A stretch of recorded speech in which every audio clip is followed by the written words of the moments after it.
Hey guys, and welcome to episode 6 of 304 EVs. I'm your host, Curtis, joined here by my co host, Zane. Hey, it's Zane. What's going on?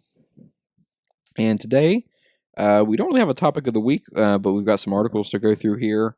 Some pretty interesting news. Actually, quite a bit of pretty big news, more interesting news than we've probably had the last few episodes. Yeah, some cool stuff.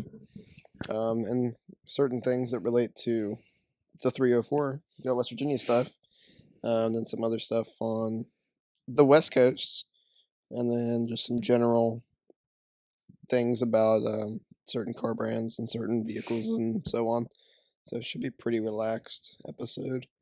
Very, not very structured, I guess. Very casual. So it'll be fun. Yeah, so I think last week we mentioned talking about safety ratings of cars. We're still going to do that probably next week or maybe the week after. We didn't get the chance to do the kind of the research we wanted to do to really talk about it in depth. So we haven't forgotten about the topic. We're just not going to be covering it this week. Yeah, it happens. But that's okay. So yeah, it looks like we have 7 different articles. And I'm sure a lot of random conversation in the middle. All right, and So- our first article here, probably the most controversial article that we have. This was on the website, found on the website Electric. Washington State passes bill to ban gas car sales by 2030. The title was for real this time, so they did pass something a while ago, but the governor vetoed it due to some concerns with a road usage charge. So this new bill won't have that in it, but yeah, so they passed. They're going to, I guess the legislature passed this. It doesn't allow for any sales of any new gas cars starting in 2030, or also any new registrations of gasoline cars. Guess even any registration of gasoline cars year 2030 or later. So you can't go out of state and buy a vehicle and bring it in. which is the craziest part to me. Like it almost seems too powerful. They're like, yeah, you can't buy them in Washington or anywhere else and bring them back. You have to leave. They might see a decrease in population if EVs aren't as prevalent as they're claiming to be by then. Because who knows, we might run into some supply shortages and so on. And we're still kind of in a mess at right now, just across the board. Teslas take months to come in. There's no available inventory of anything. It's just going to be a rough situation. So hopefully we can come out of that with plenty of time to spare. So the poor Washington people can buy EVs instead of having to move out. I guess I don't know what else are you gonna do. Ride a bike? Well, you can buy used cars. So actually, you know what else I was thinking? Maybe you can probably still register.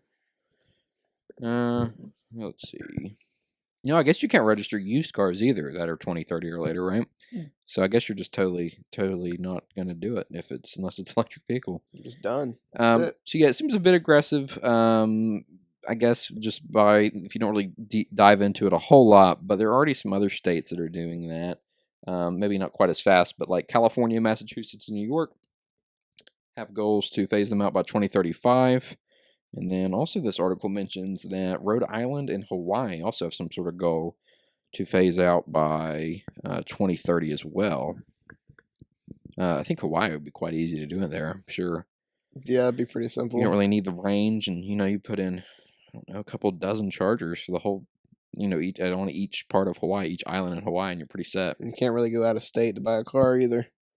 Yeah, that's true. You can't just cross state lines. You're in the middle of the ocean. That's pretty expensive to get a car shipped over, I would assume. Yeah, down in the article a little bit more towards the bottom. It says 12 governors have asked for a 2045 timeline. That was last year. Electric commented and said there was a weak commitment given the state of the climate and the momentum of EV availability in the automotive industry. It says even the U.S. Army recognizes the necessity of converting electric. They want to do all non-tactical vehicles by 2035 and the light-duty vehicles by 2027. That's really soon. That's 5 years. 2027. The Army wants to have light-duty vehicles electric. Yeah, Pretty probably cool. pretty big benefit if you're trying to be, I guess in combat, if you're trying to be stealthy, being Yeah, electric, because all they electric. can remove the safety features where they make noise. Where they have that kind of Oh yeah, light audible noise. Yeah. they So just creep across. now, there were a couple other things in this article. Let's see, that I thought was pretty interesting. Also, Norway, apparently, their goal was to phase them out by 2025. Pretty soon. They better get on it. I But- guess that's why Europe is.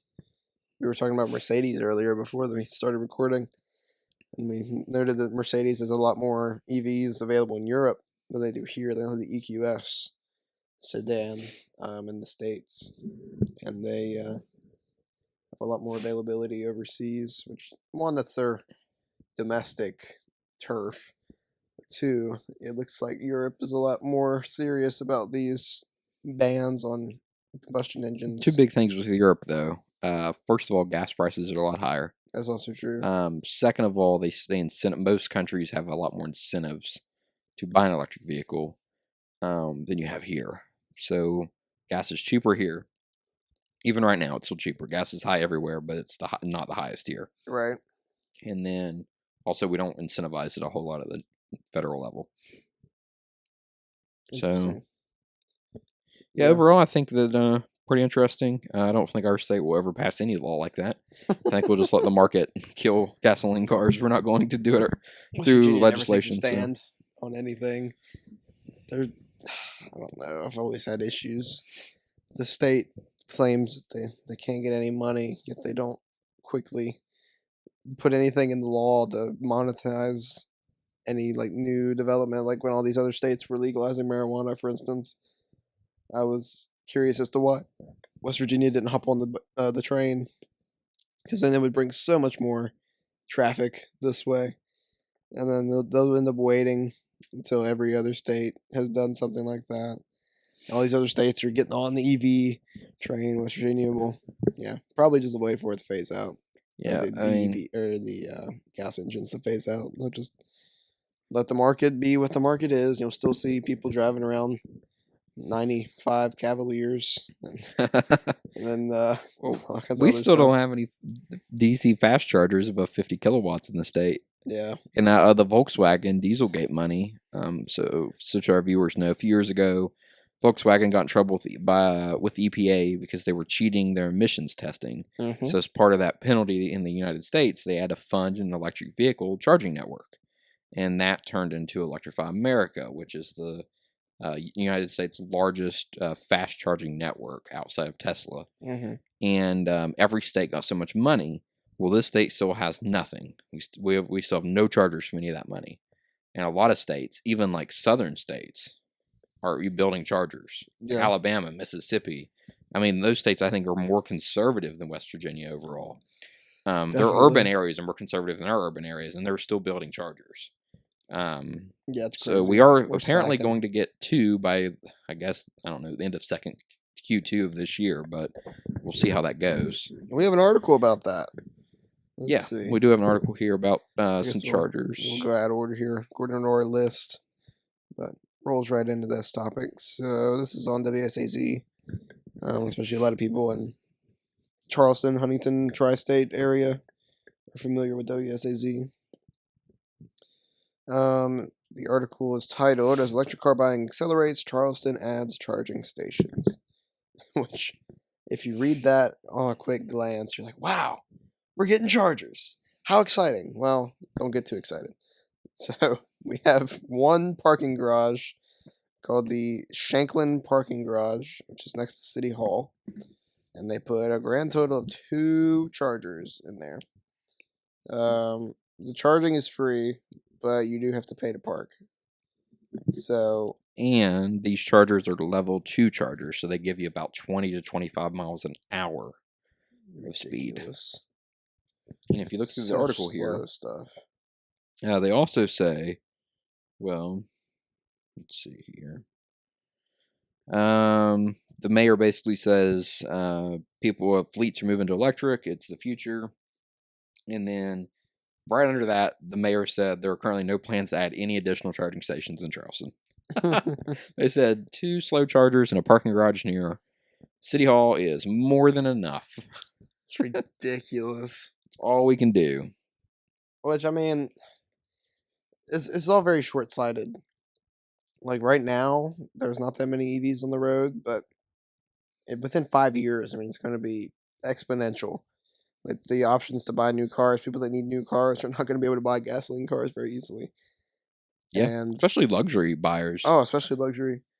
So all these people are going to be pretty upset with the elected officials that are not using money to actually put these things in.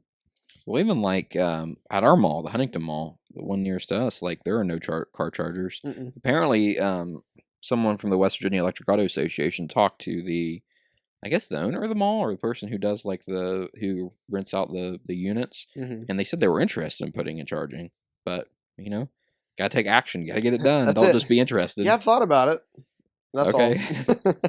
It's just thoughts. That's it. No actions, just thoughts. It sounds like a good idea for sure.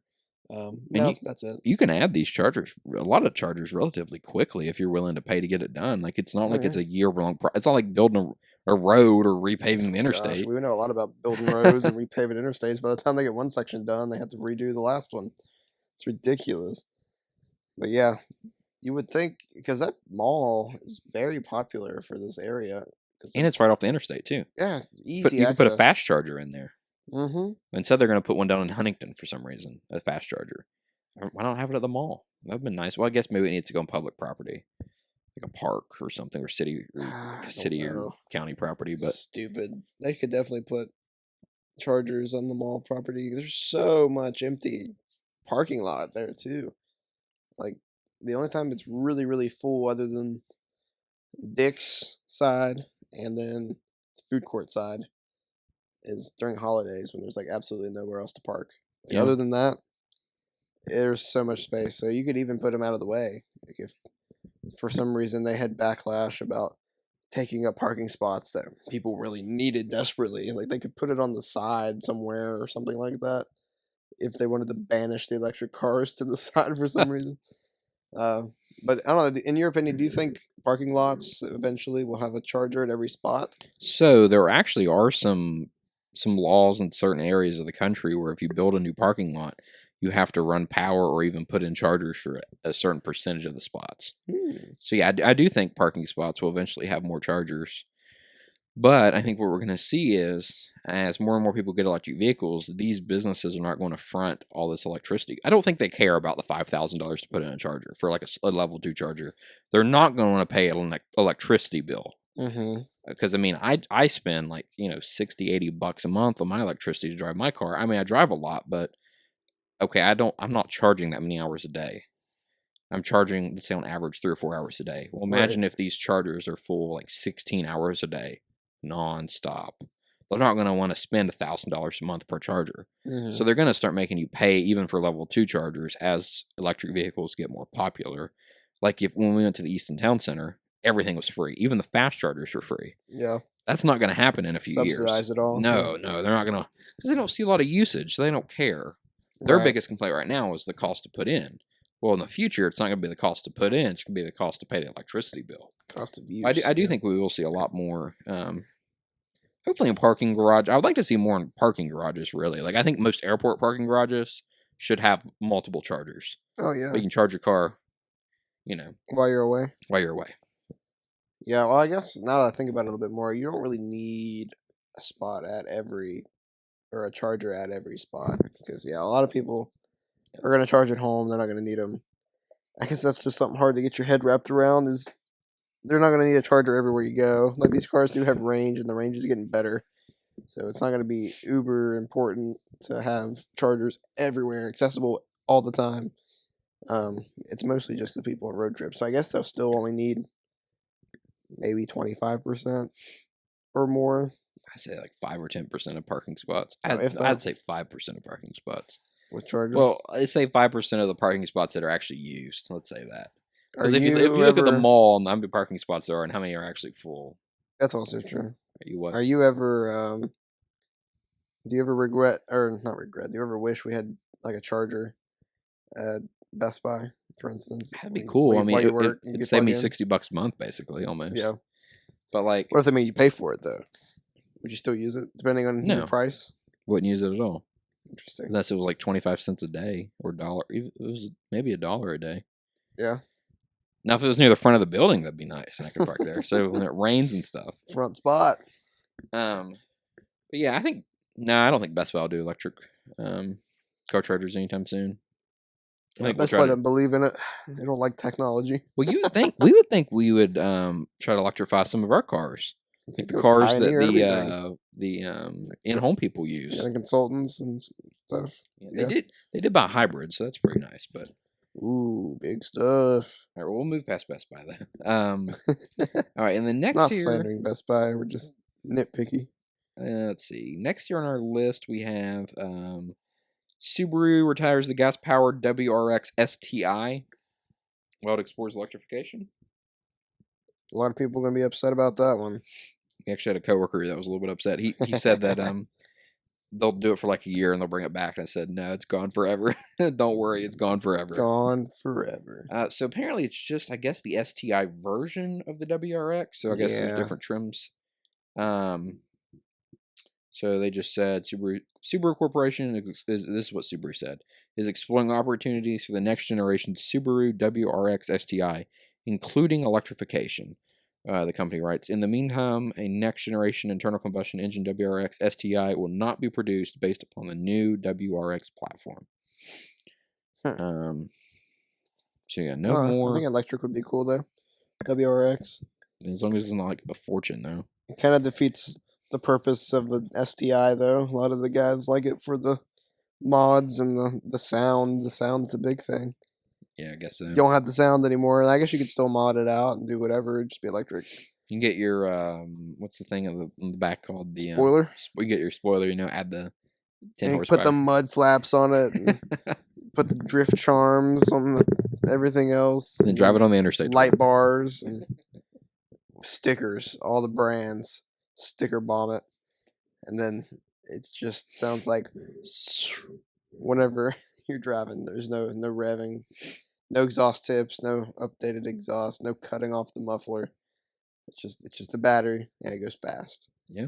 And you got a frunk. That'd be Maybe. cool. I don't know if Subaru will do a front, but you might. That everybody's gonna have to do a frunk eventually. They can't be terrible engineers and use all that space for electric. Oh yeah, they can. Tesla doesn't. Even Ford has frunks. I mean, come on. Well, speaking of frunks, some car manufacturers just care about engineering a lot more than others. Like if you look at Lucid, I remember watching their video. They miniaturized like the motors and everything, so the actual size of the car is like E-Class Mercedes, but the cabin size is like S-Class Mercedes because they were able to miniaturize everything else and expand the interior size. That's awesome. And so, just for our viewers, E-Class is kind of like a mid-size sedan. And then S-Class is kind of like full size, or even like maybe even larger than full size. It's bigger than your average car. It's bigger than your Camry. It's bigger than your Fusion and your Accord. Yeah, so the E-Class is maybe slightly bigger than those, and then the S-Class is a good bit larger than those, especially in the back seat. S-Class has recliners in the back seat with pillows. And like you can just drink champagne and while your driver drives you around. S-Class is made for the back seat, not the front seat. But yeah, that's really cool. You have a car that's smaller, it's easier to drive, yet it's spacious. Yeah, very It's spacious. like the on that best of side. both worlds. I'm really impressed with Lucid's ability to do everything. Their charging speeds right now are pretty wild. Range, even though it's an expensive vehicle, but you still have.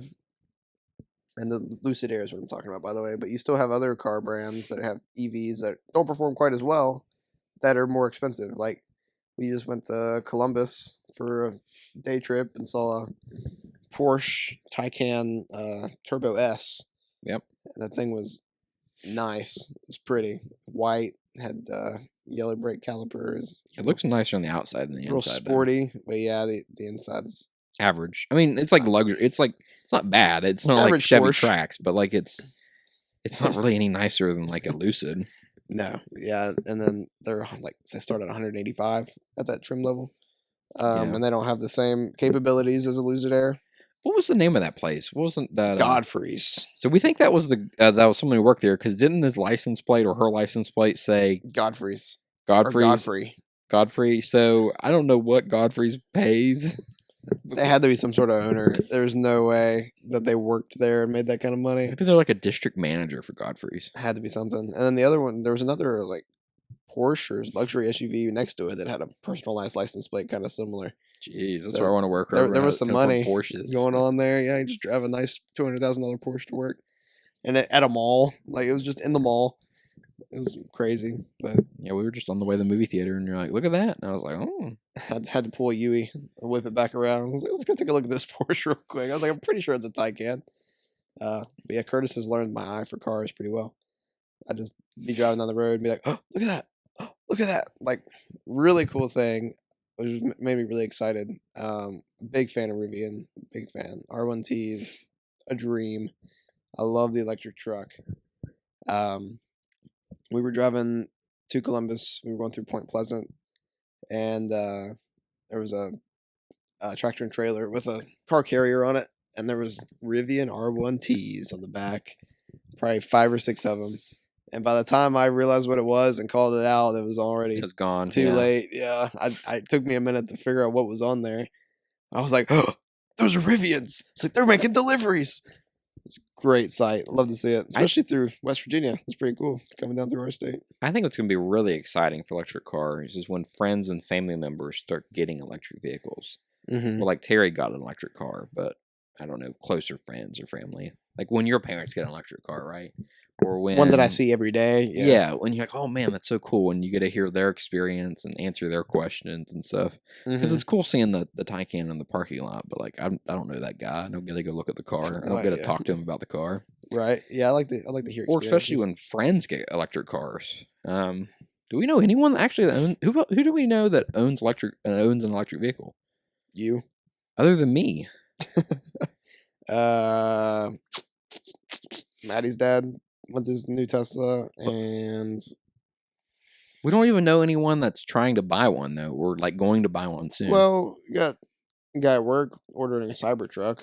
Yeah, but the Cybertruck will be out when he's a couple generations down the line. 40.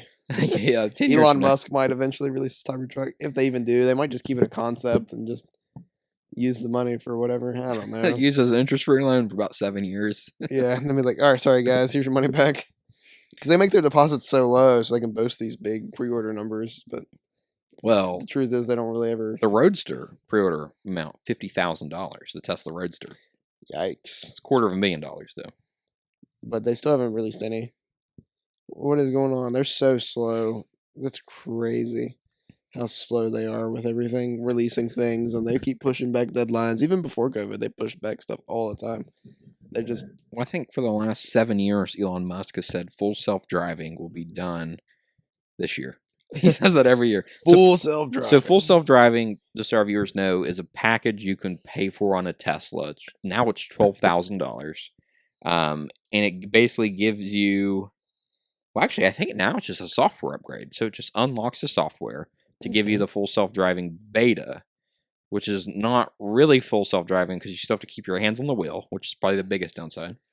Right. And it's still in beta, and it's not perfect, everything's your fault if something happens. Yep, you're liable. And it's $12,000. Well, it was 10 grand up until recently. It was 7 before that. They bumped it like $5,000 in like I don't know year and a half. And the cool thing is, all of the cars have the capabilities. All the hardware is built in. They have the sensors. They have the cameras. They have the technology. It's just it's like a DLC. It's a DLC. It's DLC. They have heated rear seats as DLC too, because the heating pads are already there, but it's $300 to unlock them. It's so stupid. Like they're already using the parts just to enable it. Like they keep raising the freaking price. They raised their prices again the other day. Well, one day they're gonna be able to do that. I mean, if you look at so General Motors has Super Cruise. You know all about this and talk about it a lot. But that will drive itself hands-free in the lane on mapped out interstates and highways, so hands off the wheel.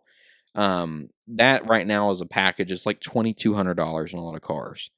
but it's effectively full self-driving on the interstate, but it's Yeah, hands-free. in certain areas. It's for sure. $2,200, and then they said after 3 years you got to pay $30 a month for up-to-date mapping.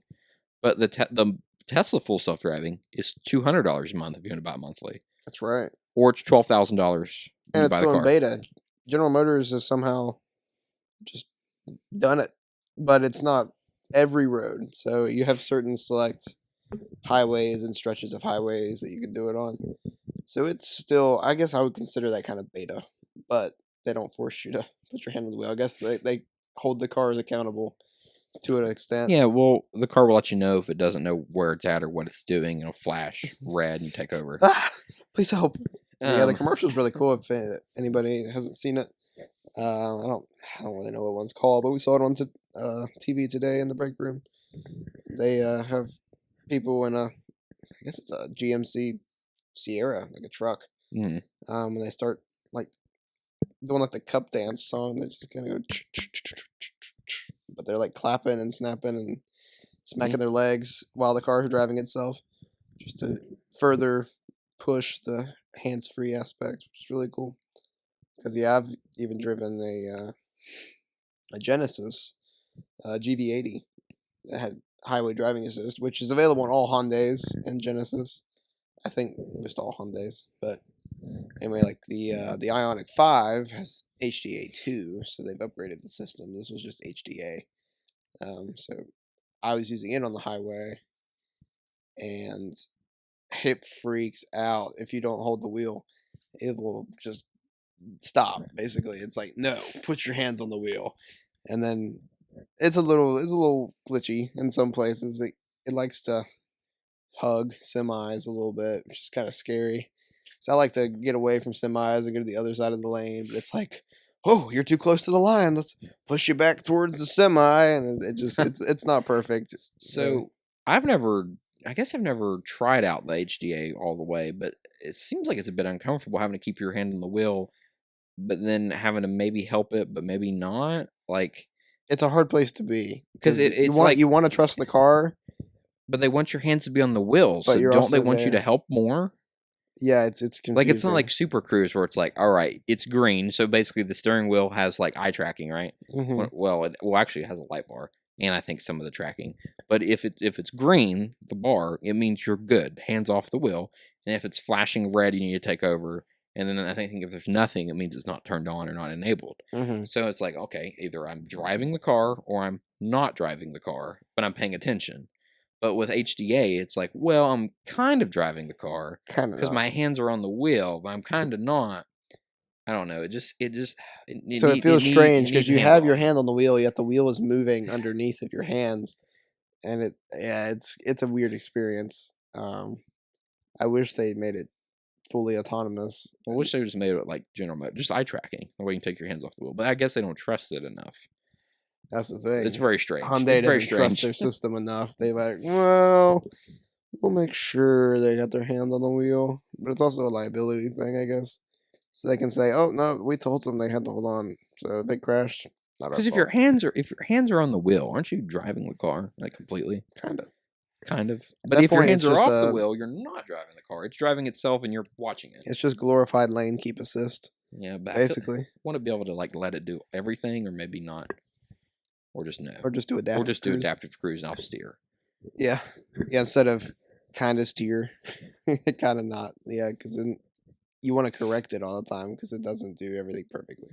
Yes, it's very strange. It's very And then with the frustrating. Super Cruise, there's different generations of it. So there's the first generation, which I guess is now kind of discontinued, except for on the Chevrolet Bolt EUV, Mhm. which doesn't have as great of lane centering. Kind of like how you're saying HDA's lane centering isn't the best. Yeah, it kind of hugged. It was weird because it didn't. If you were on the left lane, say on the interstate, it hugged the middle, so it hugged right. But if you're on the right lane, it would hug left. Like Just it, wanted to it hug liked to the the center of center. the road for some reason, which was uncomfortable when traffic is around you because you're too close. Yeah, especially bigger cars. Like if you're getting up on an Escalade to the left of you, or a semi truck, Semis were scary a as giant- part. Yeah, 'cause giant I tend pickup. to pull away from them and get over the line almost sometimes, just because semis a lot of times will hug the middle of the road too, and they're too big, so I like to get away from them. But But yeah, the Super Cruise. So the Super Cruise that's out now and everything, but the Bolt EUV, it'll actually do automatic lane changing, where turn your blinker on, it finds an opening, it goes for it. You just turn the blinker off. So really, it's doing all the work. All you're doing is just operating the blinker. Yeah, So with that HDA, I had to move the car over, and then it would like kick out of HDA for a Well, second, I and then think have to find itself again. I think HGA2 actually might do automatic lane changes It too. better. It's really Yeah, gonna be 'cause that that was the hard. Is first there someone gen. in my blind spot? No. Okay, I'm moving over. I'm following the line still. Right? But yeah, it's pretty interesting that we're seeing a lot more self-driving things. I think in the next couple years, you're going to see so much more. You're probably going to, I mean, Ford has Blue Cruise, which I think it's hands off too with eye tracking. It would have to Um, be if they want to compete. They yeah. can't And come then out with nonsense. Tesla's full self-driving is getting better by the week, by the month. And then HDA went to HDA 3, you know? So Yeah, it'd probably be a lot better. basically, we should see a lot of cars drive themselves on the interstates and highways like no problem within a few years. I mean, they're already doing it kind of on a lot of these. As Hmm. long as there's clear road markings, no road work, good weather. Yeah, that's where we're gonna have a lot of issues, is in the rain and in road work situations where the lines on the road are unsure. Even the people, I have a hard time sometimes figuring out, because the companies that do the road work don't do a very good job of getting rid of certain markings when they make new ones. Like there's lines all over the road, and it gets confusing sometimes. So I can definitely see a computer that's looking for patterns get befuddled and just kind of freak out. So that's going to be a hard thing to overcome. We'll just have to not do road work. Just have to let it crumble, Yeah. or figure out a different way to pave roads. So that way they don't need all this nonsense. But then there's always expansion and stuff. It's just it's never ending. So that's gonna be the big obstacle. But it seems like yeah, probably sooner than you think. I mean, because Super Cruise is already out, so it's just gonna be more widespread, and it's just gonna get better Yeah, and they're better. bringing to like 20 some cars by the end of, or vehicles by the end of next year, I believe. Yeah. So I'm saying like probably 2 years.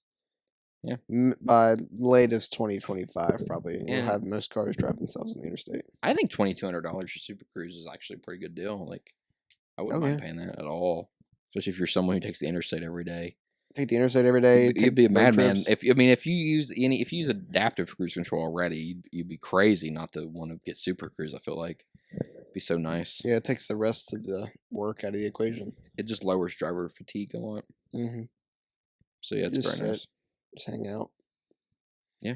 But I guess eventually it'll be completely autonomous. You won't even need to look. You can just work or watch a movie or take a nap or whatever, and the Yeah. car will do its thing. Probably like 10 years from now. Yeah.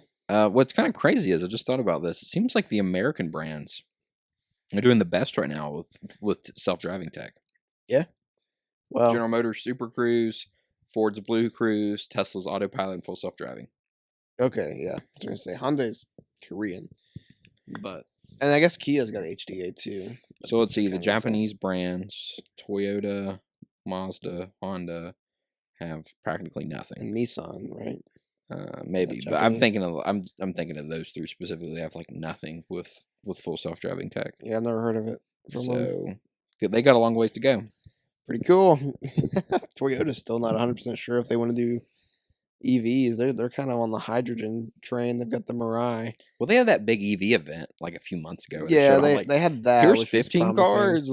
Whether or not they'll actually come into fruition, who knows? But they're like, well, it doesn't have to be an EV to be zero emission or to be green alternative fuel. They're like, it can be whatever. It can be hydrogen, but they can't consider hydrogen as zero emission because there's a slight trace amount of certain elements that come out of the tailpipe. So Mm. you get mostly water, but there's a little bit of other stuff, but it's way less than a combustion engine. So hydrogen, because there's a few hydrogen vehicles out, like 2 or 3 in the U.S. Toyota makes one, the Mirai. Right. California actually has a good bit of hydrogen fuel pumps, but it still takes like 5 minutes to fuel, and it also freezes a lot, like the pump with the nozzle. And then also hydrogen's very, very expensive at the pump. right now. I don't know why. I guess because they're not producing enough for cars as Yeah. fuel. Because I guess there's a lot of hydrogen, right? But I guess the way they're doing it, they're not making enough or producing enough. So it's very expensive. Because when you buy a Mirai, you used to get like $15,000 in fuel credits. Right. That's a lot of fuel. Right.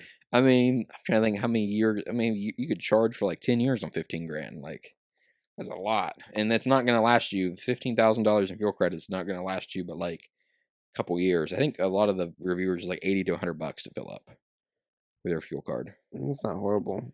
Yeah. So the Mirai came out in 2014. As of 2021, there was 2 models: the Toyota Mirai and then the Hyundai Nexo, which debuted in 2018, which is a fuel cell electric vehicle, which is FCEV. And then it also talks about the Honda Clarity, which was 2016 to 2021. Was the Clarity hydrogen though, or was it? They think they offered one, but that Clarity's also was a plug-in hybrid. Yeah, I just know it as a plug-in. Yeah, so they had an FCX Clarity, which is a hydrogen fuel cell vehicle. But the Nexo, that's an SUV. It's a crossover SUV. I'm trying to look up how much does it cost to fill up the Mirai. I don't know. Yeah, I need that number. I guess I want to see how it compares to. Costs about $16 for 1 kilogram of hydrogen gas. They give you $15,000. It's about 3 years of hydrogen. Okay, that's what I kind of said. 3 years, $15,000. About $80. This was a while ago. About $80 to fill up a Toyota Mirai's tank. Jeez. From 3/4 of a tank, yeah. So it's quite a bit of money. See, with my car, with $75 go to 261 miles. So, ooh, that's not very good. That's not good at all. It's a fortune. Yeah, my car with gas fuel. prices the way they are is about $50 a fill up. I do it about once a week. But you get 400 miles, right? Yeah, 50 times 4, I get $200 a month times 12. You spend $200 a month on gas? Ish. Jeez. Yeah, not fun. Spend about $60 a month on electricity. I used to spend 120. Now it's about 200. You get slightly worse fuel economy on this Mazda 6? Technically, but honestly, it feels like it gets better. I don't know. But yeah, so we get 15K. It says $2,400 a year. So it gives me 6.25 years if I had $15,000 in fuel credits with gas prices the way they are now. It would be better if gas prices were lower. So I'd probably get 7 years. Yeah, gas will probably stabilize around like $283. I don't think we're gonna see gas go back to like below 250. Below anytime 2 soon. was 2 years ago. Yeah, but that was like no one was driving. So if people continue to drive, I don't think we're not in a recession. I doubt gas will go below 250 again. Maybe ever, actually, because inflation. Yeah. So, yeah. I just want to see it under 3. It's over 4 now. Here, I mean, it's even worse. $3 a gallon would be a lot better than $4.09 a gallon. So, golly, I know. I thought 3 was crazy when it happened. Be 25% cheaper, right? If it was $3 a gallon right now. Yeah. Yeah, it'd be a big help. Big help.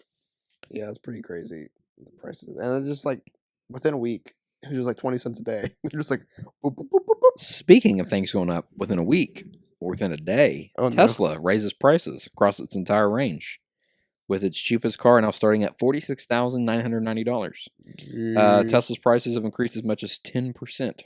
We're getting this article from The Verge, but about every news outlet wrote about this. So just to give you guys I'm not going to list every single car, but here's some of the price increases. Model 3 rear-wheel drive went from $44,990 to $46,990. Model 3 long range went from 50. I'm just going to round up a little bit. 52 to 55. Or 54.5. Well, 54.5, yeah. Model Y long range, which is now would be their cheapest SUV, went from $60,000 to $63,000. It's crazy. And then Model S went from $95,000 to $100,000. Jeez. And then the Model S Tri-Motor went from $130,000 to $136,000. crazy. Well, the Model X tri-motor, I don't think they sell hardly any Model X's, but it went from 126.5 to 139. Like over 10 grand increase. That's ridiculous. So yeah, very big increase there. And I think this will be fine for Tesla now, but once they can get production up, and once everyone else can get production up, I think you're really going to think if you can get any car you want within a few weeks, I think you're going to think really hard about spending $54,500 on a Model 3 long range for what That's you a get. small car. It's the size not of a big it's car. between like a Civic and an Accord, I guess, in terms of size. Yeah, the back seat is not big.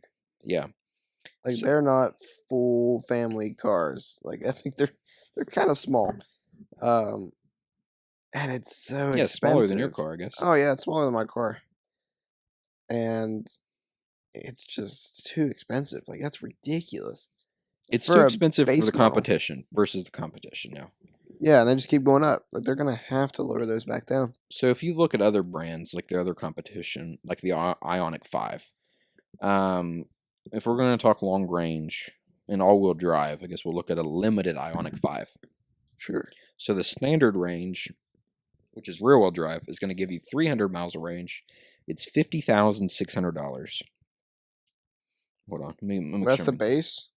That's a limited base Oh, model. Because I'm comparing it to the long range Model 3 all-wheel Okay. drive. If you want to get all-wheel drive, you're looking at $54,500, the exact same price. But with that, you get a lot more. You get a lot more stuff. You get with the HD. Ioniq 5. Yeah, you get a lot more. You get the ventilated seats. You get, I'm trying to think here. You kind of get that full glass roof. It's not like shaded. It's full glass, and they have the shade that goes all the way across. Yeah, the Model 3's got that weird bar in the middle. It's got like a crossbar. They don't have a full glass panoramic. Strange. You get physical buttons if you like those, instead of everything being on a touchscreen. I like the physical buttons actually. The touchscreens are cool, but they're not practical. Like it, I guess it's kind of strange because if the car is fully autonomous, it wouldn't be that big of a deal. But where I'm driving, trying to navigate a touchscreen that is not super easily accessible, like it's kind of over to the side a bit, is difficult. Like I like the physical buttons, so I can reach over, even if I am not looking at it. I enter the general vicinity, I can click it, or just a quick glance, I can click it. I don't have to go through a menu, read what's on screen if I'm not super familiar with the menu, go through multiple steps. Like it's what I had to do with my Fusion to turn off the heated steering wheel. I would Yeah, be that in was terrible. CarPlay. I would have to back out of CarPlay, go to the forward screen, and make sure it wasn't on any other screen than the home screen. It had to be specifically the home screen. It wasn't under climate, wasn't under anything else. It had to be on home. And there was a little tiny button for heated steering wheel. And it was on the far side of the screen. So I had to reach across and hit that button after like 4 steps and then navigate back to CarPlay. And it was so difficult. So the Mazda's super nice because it's got that button. It's just, boop, Yeah. it's off. Well, and also in my car, the heated steering wheel button is on the steering wheel. That's even better. That makes so much more sense. Isn't that crazy? Yeah, it makes so much sense to be on the steering wheel. Yeah. So with the Ioniq, you get buttons. You get the ventilated seats, like I said. You get a heads-up display. You get Yeah, Teslas are not as equipped as people think they are. You get ambient lighting. Yeah, like that makes the car so much more fun. Get a better warranty.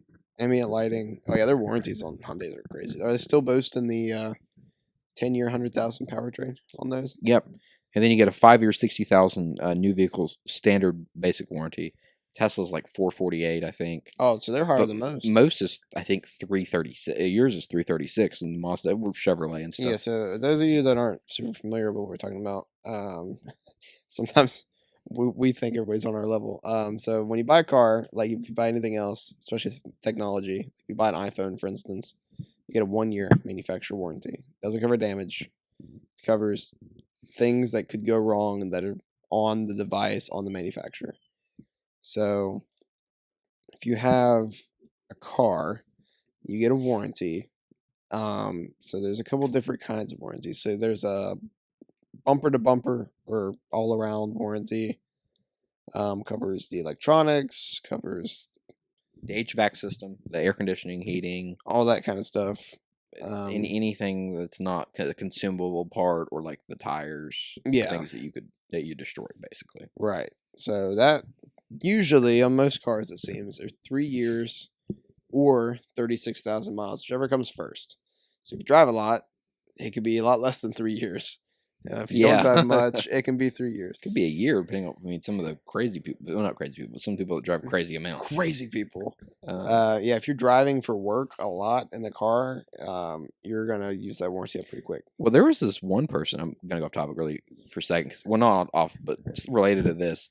That drove like 2 or 3 hours a day into like, this was like in the DC area. They drove like 2 or 3 hours into work and 2 or 3 hours back. That's They were ridiculous. doing an oil change like, I don't know, like every month or something. It was wild. Oh my god. So those people blow through their warranty in like 6 months. Yep, they're done. Well, they blow through the standard warranty, but then the powertrain, which you're going to cover. So you have the powertrain warranty. So powertrain covers like your transmission and your engine.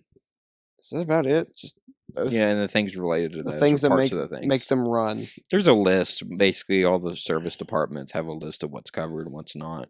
Yeah. They're not super transparent when you buy a car. Oh, what exactly is covered? Sometimes you can get a list. If you buy an extended warranty, they'll say, here's everything that's covered. Here's Right. everything that's not. So yeah, usually it seems that powertrain warranties are 5 years or 60,000 miles. So you could still, if you're a quote crazy person, I didn't mean to say that way, but yeah, if you're crazy. if you're nuts, if you're mentally insane and you drive 3 hours to work every day, One way. to and from, your powertrain warranty is up pretty quick too. So yeah, it's kind of crappy actually that they have a either or situation. I wish it was years. Yeah. No matter the use. But anyway, so Hyundai notably has a lot higher warranties than most manufacturers, which I thought was cool when I was looking at them initially.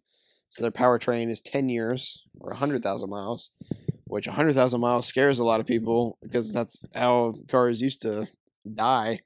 They hit that triple digit. They're like, oh, it's over. It has no life left. But now we see cars going 200,000 to 300,000 miles. Shoot, I used to see cars of 100,000 miles like Hondas. They're like 10% off. Yeah, they're like, come and get it. That's still bad. Don't buy a Honda 10% off with 100,000 miles. Yeah, no, please don't. But if you own one, it's great for you and you go to sell it. But yeah, it's crazy. Like some brands, 100,000 miles, it's like just getting, well, they act like it's just getting started, but the engine's probably going to be fine. But like the electronics and now that everything's 5 years old, like, Yeah. ugh. And you got to have a Electronics don't 5-year last. loan or 6-year loan.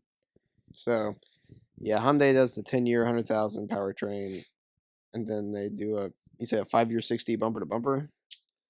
Yes. So they've bumped everything up than most manufacturers. But I guess Tesla still has more than most too. The 4-year, 48 bumper to Yeah, I'm bumper. pretty sure it's that. Also, a few years ago, Volkswagen was doing, I think, 6-year, 72,000 bumper to bumper in every car. Oh, that's really cool too. Because Volkswagens aren't terribly great long-term reliability.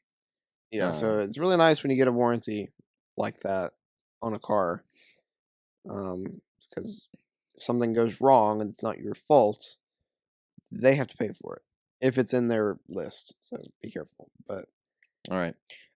Also, there's some more things about the Tesla warranty I want to cover with people too. Well, people ask about the batteries and how they're warranted. Well, with the Tesla Model 3. Ooh, this is kind of different. Model 3 rear wheel drive is 8 years, 100,000 miles, whichever comes first, with a minimum 70% retention of battery capacity over the warranty period. So if your battery is degraded below 70%, so it only holds 70%, less than 70% of its original charge, you get a new battery pack. cool. But if you have a Model 3 long range or Model 3 performance, it's 8 years or 120,000 miles, whichever comes first. And then if you have a Model S or Model X, any version of those, Mhm. it's 8 years or 150,000 miles. Wow. With So- the minimum 70% retention on all these batteries. They expect them to go longer if they're more expensive, basically, which is good, I guess. But I guess they should adjust the age too. I guess that's just a standard age for battery life, I would suppose. Ooh, there is a downside here to Tesla's warranties, though. What is that? Drive unit is only 4 years or 50,000 miles. So that's your powertrain. Mm. Vehicle high voltage battery. Actually, don't know what that means. That's 4 years or 50,000 miles. Whoa. Okay, this is kind of a little bit scary, actually. Touchscreen immediate control unit. 2 years or 25,000 miles. Holy crap! 2-year warranty. Well, I mean, like I said earlier, Ooh. you only get 1 year on your cell phone. Yeah, So this is, but no other car manufacturer breaks down the warranty like this. yeah, I actually did not know this. That's interesting. how's that make you feel about buying a Tesla? I mean, I feel like if I was going to buy a Tesla, so I'm someone who gets a lot of cars. Hmm. But if you buy a Tesla, I feel like you keep your Tesla because they don't change them and you get over their updates. So that's probably a car you don't want to hang on to for 4 or 5 years. But I don't know. They're pretty reliable. I mean, there's not a lot of stuff to break, but it's kind of scary that you could, have an $800 a month car payment 3 years in and your screen dies. And that's it. And they're like, sorry, it's $2,000 to get it replaced. Oh my gosh. Or even your drive unit, your motors, your electric motors aren't covered for more than 4 years or 50,000 miles. I laughed because Very strange. we were looking at Copart earlier. Copart is a I don't really know how to explain it. It's like an auction place. They take wrecked cars basically that are, I guess, totaled by insurance. There's a large Copart near my house, but anyways, we were looking at Teslas on Copart, and it was so funny because there's a lot of Teslas that they've been in standard accidents, whatever. They're damaged, but then there's quite a few that were just nothing but charred ash. It was just parts of a frame and some rims, and that was it. They're just completely toasted, and it's so funny just to look and see that Like nothing left. they're still selling them too at auction. Like it's just a pile of trash, and they're like, "It's a Tesla Model X. Here you go. It doesn't even have doors. It's not recognizable. It's crazy." But just for fun, we looked to see if. Well, we didn't explore that many EVs, I guess, but we looked at his Bolt because the Bolt has a recall too for spontaneous combustion while it's charging. It has an issue where it catches fire, and none of them were as charred as a Tesla Yeah. in certain instances. I guess there's just more Teslas on the road, more wrecks. I guess if you crash a Tesla going 100 miles an hour and you damage the battery pack and it lights on fire, it's gonna like explode. Yeah, like people are driving Bolts like crazy people. I don't know. You can be surprised. Bolt's got some pick up and go Yeah, they can a little bit. quicker than a good bit of EVs out there. Actually, Yeah. Actually, the Bolt is actually faster, I believe, than the Ioniq 5 rear-wheel drive base model, Wow. Kia EV6, ID4. It might not. I don't know. Might not handle as well, but it's faster. Yeah, technically it is faster. I still can't get over the Tesla warranty here. So apparently, also one last thing about the Tesla warranty, the Tesla parts, body, and paint repair limited warranty is only 12 months or 12,500 miles. 12 months. That's it. Oh, geez, that does make me think twice about maybe. I've got a Tesla. 1 year, 12,000 mile warranty on my Mazda for alignment of all things. So I guess I could take it in before that's up and see if they can align the car for free. Very strange.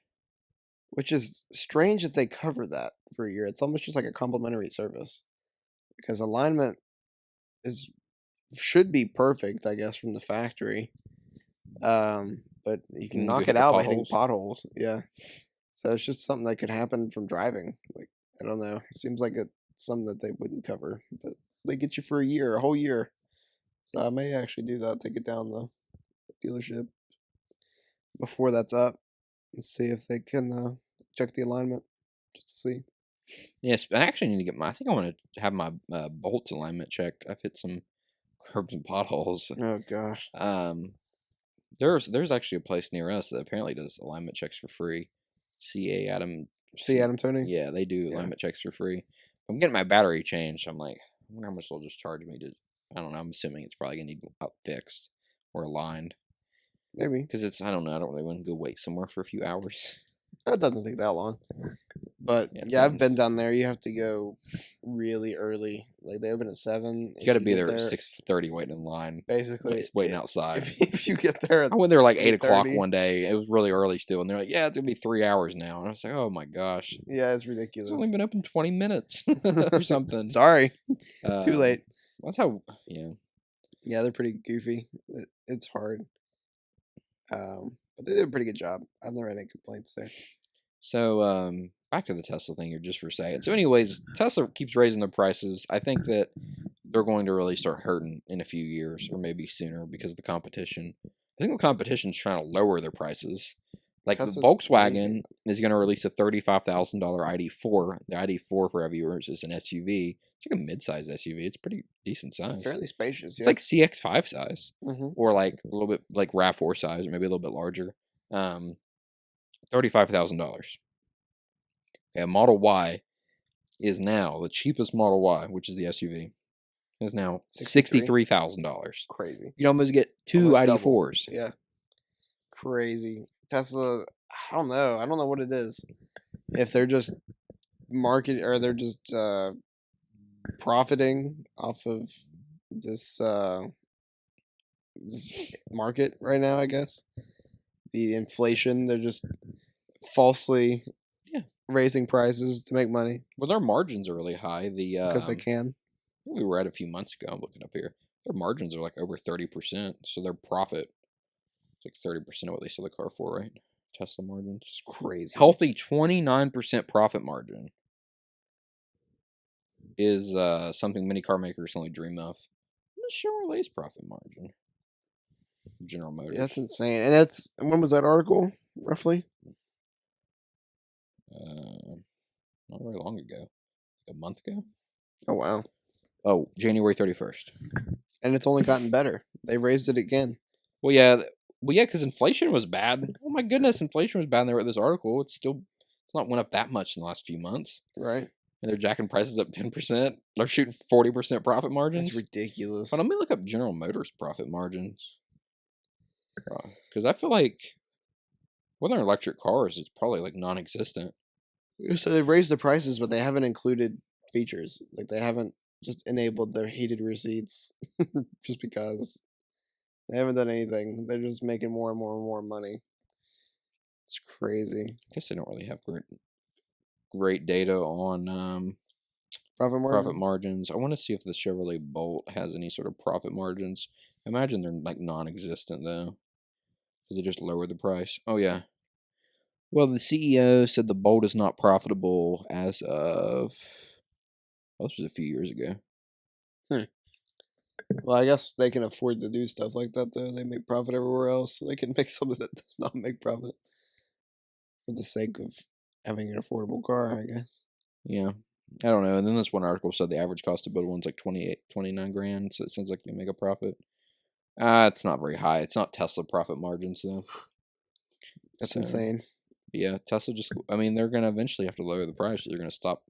They're going to have more supply than they have demand. They're getting too big in their head. They think that they're the best of the best of the best, and now all this competition's coming, then it's coming fast, and it's looking pretty good. Yeah. And they're like, oh no, we're the best. Raise prices. More prices. For cars that should not cost $50K. Model 3 is not a big car. Well, it should not cost $50,000. It's nice, but it's not nearly as nice as your car on the inside. Oh no. I mean, it's like nicer than a Civic, but not as nice as like a luxury car. It's like in between. It's like I think Mazda's kind of like that though. Yeah. Mazda's kind of in between like budget and Yeah, luxury. Teslas are not like abnormally nice, and they have so many flaws from factory. Like even on Model S's too. Like people spend over $100,000 for these cars, and they have panel gaps that vary across the car. They'll have random weird issues. They'll have paint issues. Yeah, they still have painted. I mean, the paint will be painted right, but the paint's not done very well, so it'll like chip off like crazy near their tires. I saw a video of a Model Y that had like rippling in some of the paint, and then there was like dust and debris under the paint where they had painted it, and it was like Oh, very there was like good. bumps and stuff in the paint, and random panel gaps and stuff. And these cars are not very well put together. I think a lot of what you get though from people that think Tesla is like luxury is, especially people in California, is they all have Civics, right? And they all ran out and bought Teslas. And yes, a Model 3 or Model Y is a lot nicer than a Civic, especially the last generation Civic. Oh yeah. And especially, yeah, if you come from a $10,000 car, an old used Civic, and you get a Model 3, it seems groundbreaking.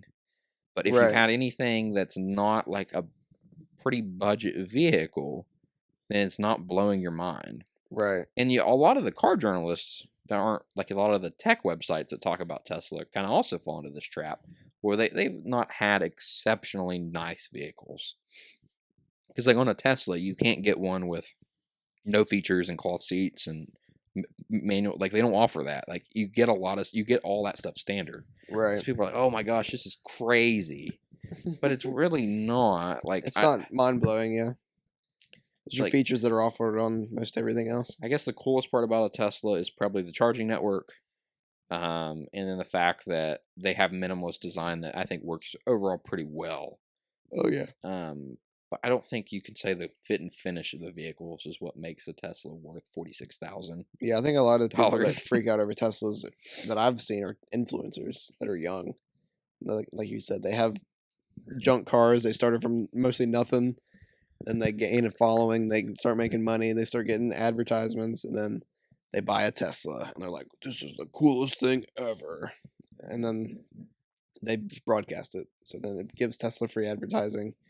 Everybody's like, "Oh my gosh, David Dobrik has a Tesla. Oh, so and so has a Tesla. They're so cool." But I mean, I don't know. The Model X, the Gullwing doors, pretty cool. But I mean, they're still not perfect. Like they'll open at different angles. Like nothing's like super well put together. Like they're okay. I don't know. Like they're nice, but they're not like amazing. I think a lot of it also just depends on the brand or maybe in the vehicle itself, because a lot of people still feel like, for example, I was telling someone about the Kia EV6 and like, yeah, it's like $50,000. Like I would never pay that for a Kia. Well, the Kia EV6 is really nice on the inside. Yeah. It's nicer than a lot of the Mercedes products, or at least nicer than the C-Class, I think, on the inside. Mm-hmm. But, you know, you kind of have this perception that Kia is a cheap brand because they were really cheap like 10, 15 years ago. They did not have nice interiors. But the bar is raised a lot for a lot of your budget brands. Right. And the luxury brands have a lot more competition. And some luxury brands do, I think, a pretty good job. Like, I think Mercedes, like S-Class and E-Class, it'd still be, like, really, really nice. Right. But it really just depends on the vehicle. But yeah, even the luxury brands have their not so luxury models. Like I don't think, well, we were saying Audi, for example, I don't think their interiors are that impressive, or even Even Porsche. Porsche. Yeah, I'm not super impressed with a lot of the Porsche interiors I've seen. Yeah, They're okay. It really just sometimes depends on the vehicle itself. Because if you look at it's a bigger car, but we were looking at Cadillacs, or the Escalade interior, I think looks really nice. Yeah. But you look at, I don't know, the other SUVs, and yes, they're cheaper, but they're smaller cars. They're going to be cheaper. I don't think the interior is very nice at all compared No. to like an Escalade. The Escalade has like a 38-inch screen OLED, and everyone else still has like, I don't know, just a 10-inch screen and 10-inch instrument cluster kind of. And all the other plastic cars have. buttons and same old, same old. So it really just depends. Sometimes just down to the car itself and what you get. Yeah. Yeah, you definitely have to explore not only brands, but models within brands. Yeah. Because you can't just give a general idea from one vehicle that they have that's really nice. Well, like Jeep, for example, like Jeep Wranglers and Gladiators, you spend 50 or 60 grand. You don't get a Jeez, whole lot, yeah. but I think maybe the Grand Wagoneer for the money is probably, the big SUV is probably pretty competitive. Yeah, for its class, for sure. But it just depends on the model. Yeah, it costs similar to an Escalade or a Navigator, and It's pretty or a nice. It's about as Suburban, I nice. guess, or Tahoe. But it's got a lot of tech, a lot of screens, a lot of fun stuff. Which is kind of different for Jeep, because normally Jeep does not like to give you that tech. I mean, Right. look at the Wrangler and you spend $60,000 and you get a 7-inch screen or an 8-inch screen now. right. And I'm like, and I guess the whole point is not to be that techie, but come on, if you spend $60,000 on a car, you should be getting all the tech. You're right. But it's also a Jeep. So it's kind of hard because they're like off-road made, so you don't want to have a ton of tech. Because more electronics, there's more things to go wrong, more things to get wet. or things to get muddy, or things to break. I guess, but if you have a screen to begin with, though, Yeah, what? Who cares if it's a make bigger it bigger. screen, right, or a nicer screen, or a higher resolution screen?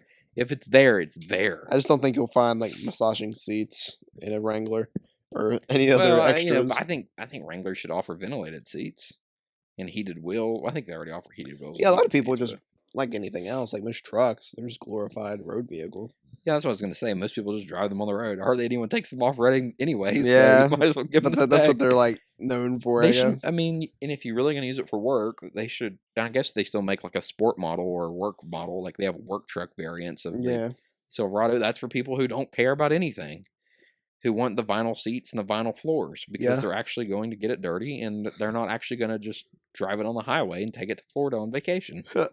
I think ventilated seats would be cool in a Jeep, especially take the top and the doors off. It's real hot. You have ventilated seats. Oh yeah, That'd be awesome. sure. So you'll stick to it. uh, Come off the beach and you're stuck to the leather, or if you got leather, if you got money bags and you bought leather on your Jeep. yeah, I guess you got to already spend like 50 grand to get leather. Yeah, Well, you've had ventilated seats for a few years in your cars now, right? Yeah. Yeah, pretty nice. pretty Do nice. you think the Mazda 6 ventilated seats are better than the Ford Fusion? They're a bit better. Yeah, Yeah, I thought they were too, and I had the 6 versus your Fusion. yeah. The Fusion, but it's also different leather too. It could be the material as well. The Napa leather does better than whatever cheaper leatherette was in the Ford.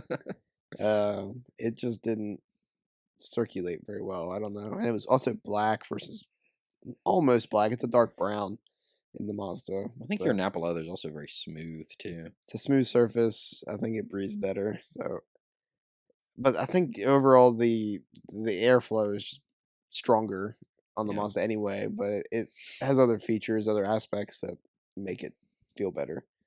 That it just makes everything work better. So it's not 100%. I'm not gonna give it 100% on the system itself. I think the materials and everything else that works together there has effect on it. But overall, yes, I think the Mazda seats do ventilate a lot better. However, I have not had it in the summertime yet. I've had it on fairly warm days, but it hasn't been baking in 90-degree heat yet. Yeah, that's So for sure. we'll see what happens. I haven't been able to fully test it. So I'll miss my ventilated seats this summer. Yeah. I just need to cool my car off before I go out there. Let the AC blow on the seats. Mm-hmm. Just let them and chill cool down off. a little bit. That'll make such a big difference if you do that. Oh yeah. All right, so we've got a few more articles here. I know we're getting up to we're already over an hour. Wow. So we're gonna get through these articles here. I think this one here is probably probably the last really interesting article. So Volvo and ChargePoint will build EV charging stations at Starbucks in 5 states. So they're going to have 15 stations with 60 plugs along a corridor that cuts across 5 states. In this article here we got from The Verge. So they plan on installing 15 DC fast charging stations at Starbucks along a 1,350-mile route that stretches from Seattle to Denver. Each station will feature 4 plugs, making it a total of 60 chargers. And they'll also bear Volvo's branding, making it one of the few EV charging stations in the U.S. to feature an automaker's logo aside from Tesla's supercharger network. They're also going to be fully installed by the end of this year. Pretty Wow, impressive, actually. Pretty Let's soon. see here. Apparently, they're going to be using ChargePoint's Express Plus and Express 250 units. And the Express 250 units can deliver charging speeds up to 350 kilowatts of power. So it's kind of like the fastest DC fast charger you can get. It's awesome. Yeah, so basically you're going to be able to go from Seattle to Denver at just by stopping at Starbucks locations. Hey, think it's pretty pretty cool. Pretty smart. Yeah, that's awesome that Volvo's getting into that. That just begs the question to me because they have a big stake in, or kind of like co-ownership, or not kind of. I think it is like co-ownership of Polestar. Didn't see anything mentioned there about Polestar, but I wonder if Polestar would fall under that blanket of charging, like Volvo, where they're kind of like cousins or brothers, or I don't really know how to explain them. Kinda like, But maybe they're like sister companies like Hyundai and Kia. yeah, they're similar, very similar. I guess not quite the same as that, but similar. So yeah, pretty interesting there. Too bad this is only on the West Coast. We're not going to see that here. Oh well, one day, I guess. Never. But I think we'll start to see. Well, what do you think? Do you think we're going to start to see more partnerships with fast food restaurants, or maybe even sit down restaurants? Oh, for sure. You think any random guesses on what you think we might see from certain companies? I Well, think, which companies are going to jump on it? yeah. I'm surprised McDonald's hadn't gotten in on So it more. I think why McDonald's wouldn't, because I was thinking that too, is they're franchised. So Starbucks, I don't think any Starbucks are franchised. Actually, I'm pretty 99% sure they're not. I know the one in Taste Valley is. The one in the bank. It's franchised. Okay, well the standalone Starbucks stores, I don't think hardly Most any of of them those are are corporate. corporate. They're all corporate. So I think it has to be something that's corporate based. Ooh, and I guess in the fast food world, almost all of them are like franchised out. So A lot not of them sure. are. Yeah, I don't know what isn't largely. That's a good thing to look into, I guess. I guess also you could just force the franchisees to buy it. Like they already do that with any place. Like McDonald's is like, hey, you've got to start serving this product, and you've got to buy this machine and these products and this signage. And they're like, oh, okay, like it's not optional; they have to do it. Yeah, that's true. You can't just not offer something somewhere. You can't say I don't like the filet of fish. I'm not gonna make it. Like you're not allowed to do that, and you can't just do whatever you want. You have See, to follow the rules. and the Maddie guidelines. likes the Starbucks in the bank because they still have like the sugar cookie cold foam or whatever that makes the sugar cookie latte. That was a Christmas thing. They still have it. The corporate stores threw it out. They said, nope, it's over. Christmas is They done. follow the corporate rules. No more. And that one, she still goes there to get that latte because they can still make it because they still have the syrup and the cold foam. So there are some franchised Starbucks, but yeah, I don't know a chain that is fully corporate. That's interesting. I guess you'll have to look at stores like Retail stores. Best Buy or Walmart or something like that. They're not franchised. Maybe you have to do something like that. But I don't really know. I kind of hope it's not Walmart though. I mean, I buy my groceries at Walmart, but if you buy your groceries at Walmart, I don't really want to go visit other Walmarts when I travel. Yeah. And I really don't want it to be Best Buy either. I don't know. It'd be cool if I'd it rather was be something. food. Yeah, I guess food's the best. So sit down restaurants. Probably rather be sit down restaurants, but not like super slow ones. I guess like I thought of Red Robin that came to mind. Like that's a place you're gonna go and spend like 45 minutes or an hour. But like, yeah, you go to a steakhouse, you might spend like an hour and a half, 2 hours, and that's too long to be in there if your car's out charging. You're gonna need to go move it because a Yeah. lot of these places are gonna bill you to sit there when you idle. So you don't want it to be like, I don't know, too fancy. I guess to be like that happy medium. Yeah, it's gonna have to be a quick, but it also needs. You're gonna have to either get multiple brands or one that's found everywhere, which would be basically McDonald's because Yeah, no, there's McDonald's. so many regional restaurants, like Or Jack in the Box. that Taco we Bell don't could have. be. Taco Bell could be everywhere. Yeah, Taco Bell's a good idea. But yeah, there's a lot of places that we don't have, and a lot of places would have, but then they have different variations, and they don't have certain ones, and it'd be complicated. But anyway, let's get this last article knocked out here. I can't see the one about nickel. I don't have a subscription to the Times. All right, we'll pass that one then for now. So last one here, Porsche is working on a all electric. Do you pronounce this Macan or Macan? I don't Something know like exactly. that. I'm not sure. And 718 sports car. So they already have a Porsche 718. It's kind of like a cheaper 911. And then also for Europe, they're going to do their own charging network, but that won't apply to us.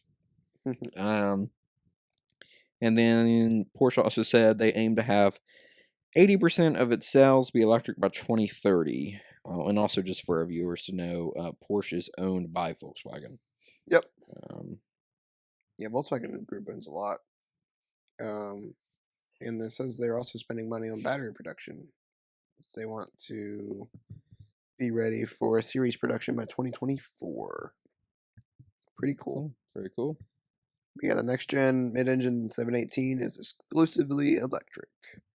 It's gonna I take wonder how much some. it'll cost. Probably $100,000. Right Yeah. now, I think they're like 63,000 Yikes. starting out. So that'd be cool if they were 63 grand. But don't hold your breath. Yeah, the 718 won't be until 2025.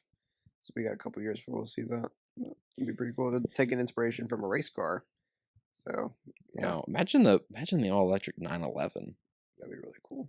So yeah, so a lot of stuff to look forward to in the next few years, as we were talking about earlier. I think I think next year might be one of the biggest years, or maybe 2025. I don't know. When they say 2025, not everything can come out in 2025. A lot of times they announce this stuff years out and they have to delay it. They like never push it forward. They always push it back. Yeah, they're never like, oh, wow, we had a breakthrough. 2023, It's not so- 2025. It's so rare for anything to release early, Yeah, it's always gonna be later. especially when it comes to develop like manufacturing something. I think 23 and 24 are gonna be good years because GM's aiming for that, and a lot of other people are gonna have to Yeah, kick it in the they gear. feel to so far compete. away, but they're really not. So if you think 2024 was like was 2 years away, also 2020 was 2 years ago. Yeah. 2020 doesn't feel like that long ago. No, Like that was the beginning of COVID. I guess I know it feels like we've been in COVID for a long time, but also kind of not though. yeah, So 2 years from now, that's it, and then you're gonna have all these options. be cool. So it's gonna be That's kind why of you gotta wait. Don't buy a new car yet. yeah. He's itching to buy a new car. Well, He's only had his Bolt for a year. You gotta wait. Get your new battery. yeah. Wait sit for the down, next generation Wait of for the next gen. everything. Yeah, it'll be better. But all right, that's about all we got for today. It was episode 6. Yep, episode 6. So if you guys could just like the video, and subscribe if you like, and we'll be on next week. We'll be back to you with episode 7, possibly going over the safety ratings. But we'll see what happens. We'll see how much research we actually do. But anyways, you all have a good one. We'll see you next time. All right, see you next week.